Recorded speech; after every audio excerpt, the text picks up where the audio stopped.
And we are live. we are in fact live.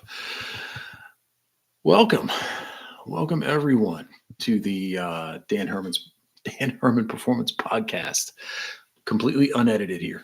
Completely unedited.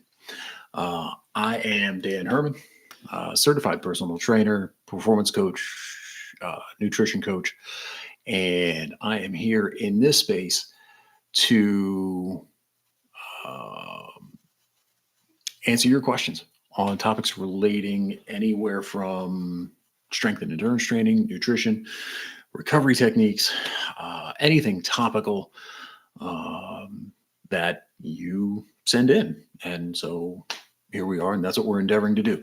Excuse the background. We're working on that and the lighting, um, but we're working on it. So we have right here two questions today. And both questions really do go hand in hand. So I wanted to make sure that I touched on both. These questions are from Theola, who asks, how do you choose a goal for strength training? And right below that, what's a good goal for strength training? And I think these are both brilliant questions and something that I really encourage people to consider. First and foremost, when we talk about, before we get to the strength part, let's talk about goal setting. And I think when we do that, the first thing you have to consider is it specific to you? Or the acronym that exists in the wellness space is your goal SMART? Meaning, is it specific? Is it measurable? Is it achievable? Is it relevant? And is it time specific? Or I say time tied. And that would be to say specific as in, do I want to get strong or do I want to get stronger at pressing something heavy overhead? Measurable in that, say, again, if you are looking to lift, can I track weights, sets, reps, all those things? Is it achievable? Is it something that challenges you, maybe scares you a little bit, but also you have a decent enough chance to succeed? That matters.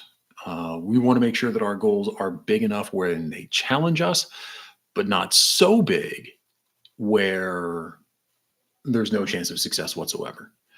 Relevant to me and what I'm trying to do, relevant to you and what you're trying to do, and time tied. A deadline matters. Saying I want to achieve a thing in a very open-ended way is great, but doing so with a deadline, generally speaking, affords us a better opportunity for success. Okay. Uh, as it relates to the strength component in that, I found this interesting in doing research for these questions. Two people I respect a great deal have spoken a good bit on strength standards. One of whom is strength coach and former U.S. Olympian Dan John, who talks a lot about strength standards. One set of standards, this specifically for women, is what he calls his game changer, air quotes intended, game changer standards for women, which include a body weight barbell bench press, 3 pull-ups, 275-pound deadlift, 135-pound back squat for 5 reps, and 85 pounds per hand loaded carry.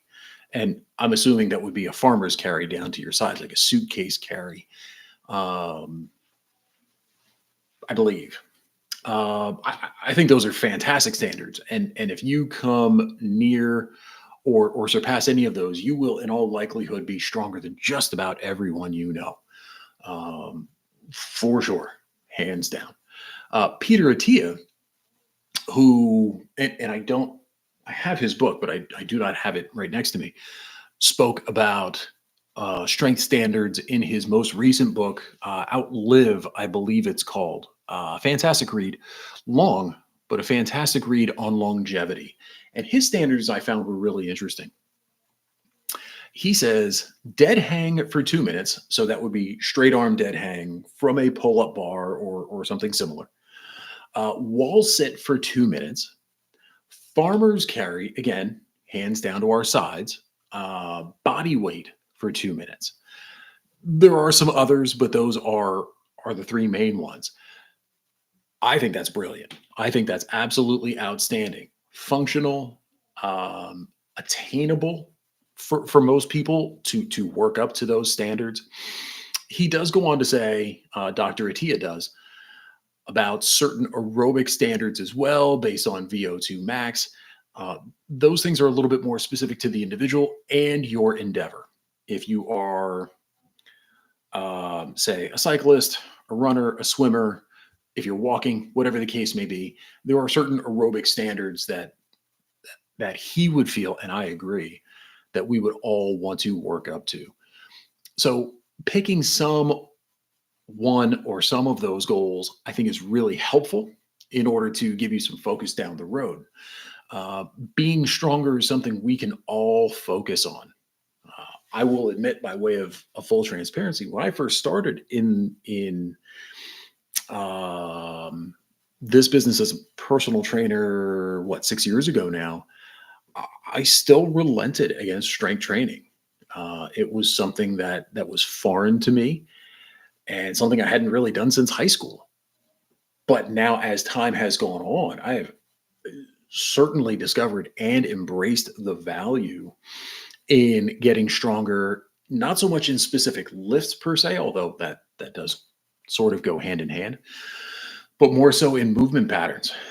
And so, there's definitely utility as we get older. I recently turned 50 in being able to get up off the floor with minimal assistance, to be able to have improved squat mobility regardless of weight, to be able to bend forward to pick something up in more of a hinge pattern without putting strain on the low back, to be able to take a suitcase and put it in the overhead compartment of an airplane without struggling or without it coming back and hitting you in the face. And in some capacity or another, to be able to pull yourself up, not necessarily a full-on pull-up if we're not there yet, but in some capacity, being able to pull part of your body weight. We need to do those particular movement patterns more as we get older. So, as it relates to Theola's questions here, it's important first and foremost that we set those specific goals for ourselves individually. I, I think there are a myriad of standards out there. All of these are good. Dan John certainly setting the bar a good bit higher, I feel. But these are all standards that we can strive to achieve if they resonate for us. If your goals do not inspire you, if they do not resonate for you, if they do not land for you, you in all likelihood will not want to achieve them. But I do think it is important that we set those goals and we set them with a good deal of specificity, so that we make sure that we have our compass pointed in a direction. That direction may change as time goes on, based on performance, based on um, progress, based on plateaus, things of that nature. But you still have an ultimate landing point. Whereas otherwise, if you are simply training without specific goals, then you are more akin to, it would be similar to a ship um, without a port.